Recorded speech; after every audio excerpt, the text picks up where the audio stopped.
তৈয়বান মুবারাকান ফিহি। একজন সাহাবী আল্লাহ রাসূল সাল্লাল্লাহু আলাইহি সাল্লাম যখন মসজিদে নববীর মধ্যে যখন আসরের নামাজ আদায় করতেছেন, কিসের নামাজ? আসরের নামাজ। কয় রাকাত? 4 রাকাত।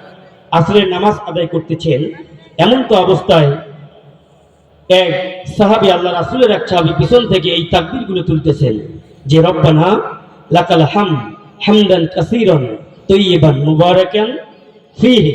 এরকম করে আওয়াজ তুলতেছেন। প্রতি রাকাতে এরকম করে কি তুলতেছেন? আওয়াজগুলো তুলতেছেন। অতিরিক্ত কথা, ঠিক কিনা? এর আগে কখনো এই আওয়াজগুলো তোলানো হয় নাই। হঠাৎ করে মসজিদে নববীর মধ্যে রাসূল সাল্লাল্লাহু আলাইহি সাল্লাম ইমামতি করতেছেন, তার পিছনে যখন সিজদায় যায়, রুকুতে যায় আর উঠতেছে, এই রকম করে প্রতি রেকাতের মধ্যে একজন সাহাবী পিছন থেকে অতিরিক্ত কথাগুলো বলতেছে।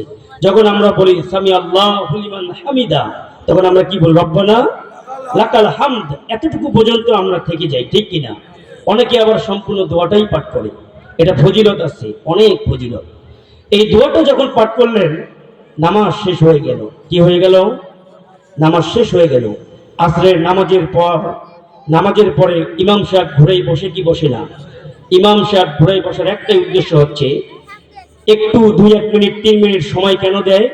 কেউ তাসবিহ পাঠ করে, কেউ বিভিন্ন দোয়া দরুদগুলো পাঠ করে, এরকম করে বিভিন্ন তাসবিহ পাঠ করানো হয়, ঠিক কিনা?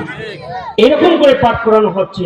আল্লাহ রাসূল সাল্লাল্লাহু আলাইহি ওয়াসাল্লাম ঘুরেই বসলেন, বসে বললেন যে ও সাহাবীরা, কে বলেছো এই অতিরিক্ত কথাগুলা? তোমরা একটু দাঁড়াই যাও তো, যারা কথাগুলো বলেছো তারা একটু দাঁড়াই যাও। একে অপরের মুখের দিকে দেখতেছে, কেউ দাঁড়াচ্ছে না। কেন দাঁড়াচ্ছে না? একটু ভয় পেয়ে গেছে। কি পেয়ে গেছে?